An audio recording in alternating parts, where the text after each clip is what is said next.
Good morning, and welcome to the Motivational Devotional, where we are merging motivation and spirituality to create a daily dose of confident positivity.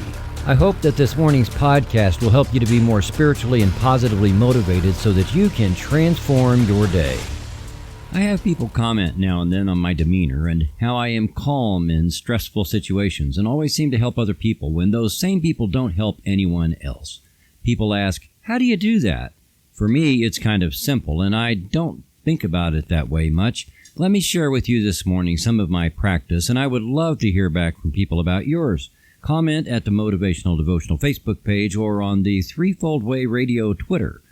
These are things I have learned and do my best to practice every day. Some days I nail it, many days I fall short, and some days I fall very short, but what I start with is that each day is a new day with the past wiped clean.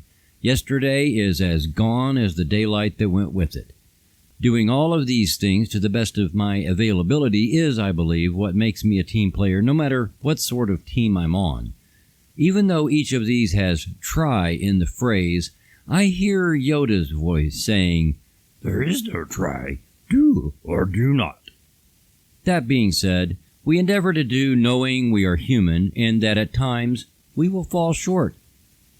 So, number 1, I try to speak only good things about others when they are not present. There are few exceptions, such as personal safety and such. Number 2, I keep principle above personality. There is no try here. I simply do it. The mission of an organization rises above whether I like or dislike someone. Principles and values should always override my personal feelings about someone. I keep those opinions aside, mostly because I will find later that my differences with someone have been resolved, and we make great teammates. Principle, on the other hand, is timeless. Always stick with principle over personality. 3. I always seek first to understand before making my opinions known. Operating on partial information is rarely productive. I take the time to ask questions and listen before inserting what I think. I say always. There are times my ADHD brain engages my mouth before I check myself, and that brings us to the next one. 4. As Dale Carnegie taught, we don't gather honey if we kick over the beehive. Similar to that, I eat a lot of crow because it makes the team work better. In those times when I blurted out my opinion and it was, well, shall we say, he chose poorly, I've had a feast of crow coated in honey. We have the power to choose our words and choose when to say our words. We should make that power a superpower. And finally, we come to the 5th and final thing I do my best to live by. If I am feeling anxious, I find a place and time to get spiritually centered before making a decision or going to talk to someone. If I am anxious, any decision I make will likely be an anxiety-driven decision instead of a value-driven decision. Being spiritually centered provides a calm sense of strength from which value-driven decisions can be made effectively. Anxiety is like electricity, and anxiety-driven decisions or statements convey that anxiety more so than the essence of whatever is said. People then pass on that anxiety, and like electricity, it is generated and grows, turning any environment into an anxious system. Being value-driven empowers a team of leaders, a family, a church, a civic organization, a school, or a team to create an environment of diminished anxiety.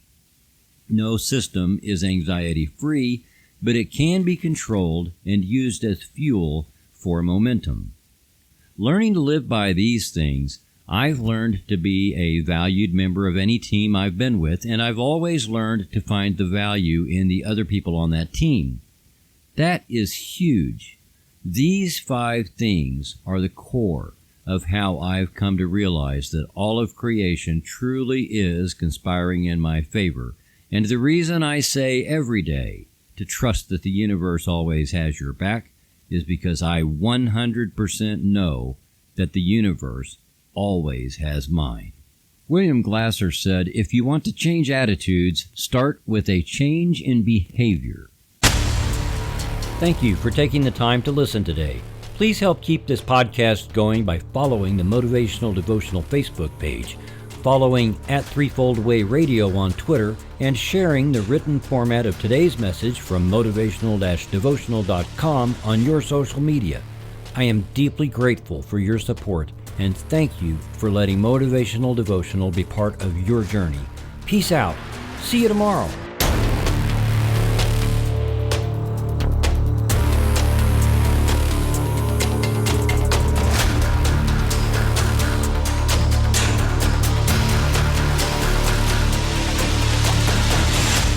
Motivational Devotional is a production of Threefold Way Radio, LLC.